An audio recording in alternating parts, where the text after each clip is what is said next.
നല്ലതുപോലെ പഴുത്ത് തൊലിയൊക്കെ കറുത്ത പഴം ഉണ്ടാവുമല്ലോ നമ്മുടെ വീട്ടിൽ. അത് എന്ത് ചെയ്യും എന്ന് ആലോചിച്ചിരിക്കുന്നവരാണെങ്കിൽ ഇതേപോലത്തെ ഒരു അടിപൊളി ഡിഷ് നമുക്ക് ഉണ്ടാക്കാം കേട്ടോ. അപ്പോൾ രണ്ട് പഴത്തിൻ്റെ തോലൊക്കെ കളഞ്ഞ് ചെറിയതാക്കി അരിഞ്ഞെടുത്തിട്ടുണ്ട് കേട്ടോ. ഇനി നമുക്കൊരു പാനിലേക്ക് കുറച്ച് നെയ്യ് ഒഴിച്ചിട്ട് നമ്മൾ അരിഞ്ഞു വെച്ചിട്ടുള്ള ആ ഒരു പഴം ഉണ്ടല്ലോ, അതൊന്നിട്ടിട്ട് നല്ലതുപോലെ തന്നെ ഒന്ന് വഴറ്റിയെടുക്കാം കേട്ടോ.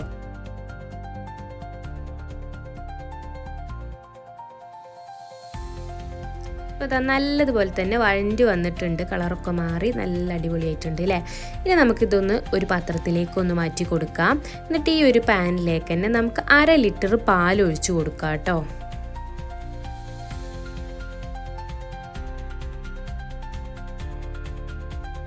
അപ്പോൾ പാൽ അവിടെ കിടന്ന് നല്ലതുപോലെ തന്നെ തിളച്ച് വരട്ടെ കേട്ടോ.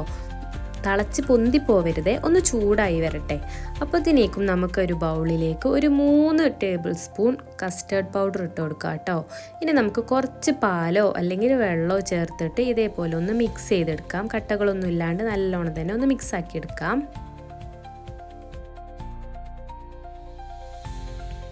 അപ്പോൾ അത് നല്ലോണം തന്നെ മിക്സ് ആക്കിയിട്ടുണ്ട്. ഇനി അത് ഒരു സൈഡിലേക്ക് വെക്കാം കേട്ടോ. അപ്പോഴത്തേക്കും നമ്മളുടെ പാല് ചൂടായി വന്നിട്ടുണ്ട്. അപ്പോൾ അതിലേക്ക് ഞാനൊരു 1/4 കപ്പ് പഞ്ചസാരയാണ് കേട്ടോ ഇട്ട് കൊടുത്തിട്ടുള്ളത്. മധുരമൊക്കെ നിങ്ങളുടെ ഓപ്ഷനാണ്, കൂടുതലും കുറയ്ക്കലും ഒക്കെ നിങ്ങളുടെ കയ്യിലാണ് കേട്ടോ. കൂടുതൽ വേണമെങ്കിൽ കൂടുതൽ ഇട്ട് കൊടുക്കാം. അപ്പോൾ ഞാനിവിടെ ഒരു 1/4 കപ്പ് പഞ്ചസാര ഇട്ടിട്ട് അതൊന്ന് അലിയുന്നത് വരെ നമുക്ക് ഈ പാലൊന്ന് ഇളക്കി കൊടുക്കാം. ഇനി നമുക്ക് ഇതിലേക്ക് 2 ഏലക്ക ഒന്ന് ചതച്ചിട്ടിട്ട് കൊടുക്കാം കേട്ടോ. അതൊന്ന് ഇട്ട് കൊടുക്കുമ്പോഴത്തേക്കും നമ്മൾ നേരത്തെ മാറ്റി വെച്ചിട്ടുള്ള ആ ഒരു കസ്റ്റർഡിൻ്റെ മിക്സ് ഉണ്ടല്ലോ, അത് നമുക്ക് ഇതിലേക്ക് ഒഴിച്ചിട്ട് നല്ലോണം തന്നെ ഒന്ന് ഇളക്കി കൊടുക്കാം കേട്ടോ. ഇനി കുറച്ച് നേരത്തിനൊന്ന് കൈവിടാണ്ട് ഇളക്കി കൊടുക്കണേ, അല്ലെങ്കിൽ അത് അടിയിൽ പിടിച്ചു പോകും. അതുകൊണ്ട് തന്നെ ഇതേപോലെ നല്ലോണം തന്നെ ഒന്ന് ഇളക്കി കൊടുക്കാം.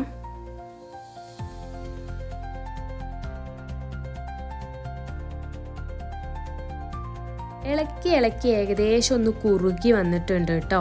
ഈ ഒരു ടൈം ആകുമ്പോൾ നമ്മൾ നേരത്തെ മാറ്റി വെച്ചിട്ടുള്ള ആ ഒരു പഴം ഉണ്ടല്ലോ, നെയ്യിൽ വഴറ്റിയിട്ടുള്ള ആ ഒരു പഴം ഇതിലേക്ക് ഇട്ട് കൊടുക്കാം കേട്ടോ. പഴം മുഴുവനായിട്ട് തന്നെ ചേർത്ത് കൊടുക്കണ്ട, നമുക്ക് കുറച്ചൊന്ന് ബാക്കി വെക്കാം കേട്ടോ. അത് നമുക്ക് ലാസ്റ്റ് ചെറിയൊരു ആവശ്യമുണ്ട്. അപ്പം പഴം കൂടി ഇട്ട് കഴിഞ്ഞിട്ട് നമുക്ക് ഒന്നും കൂടി നല്ലോണം ഒന്ന് ഇളക്കി കൊടുക്കാം. ഒന്നും കൂടി ഒന്ന് കുറുകി വരുന്നത് വരെ കേട്ടോ. ഒരു 2 മിനിറ്റൊക്കെ ആകുമ്പോഴത്തേക്കും ഒന്നും കൂടി കുറുകി വരും. ആ ഒരു ടൈമും കൂടെ നമുക്ക് ഇതൊന്ന് അടുപ്പിൽ വെക്കാം. അത് കഴിഞ്ഞിട്ട് തീ ഓഫ് ചെയ്യാം കേട്ടോ. ഏകദേശം 2 മിനിറ്റൊക്കെ ആയപ്പോഴത്തേക്കും ഒന്നും കൂടി ഒന്ന് കുറുകി വന്നിട്ടുണ്ട്.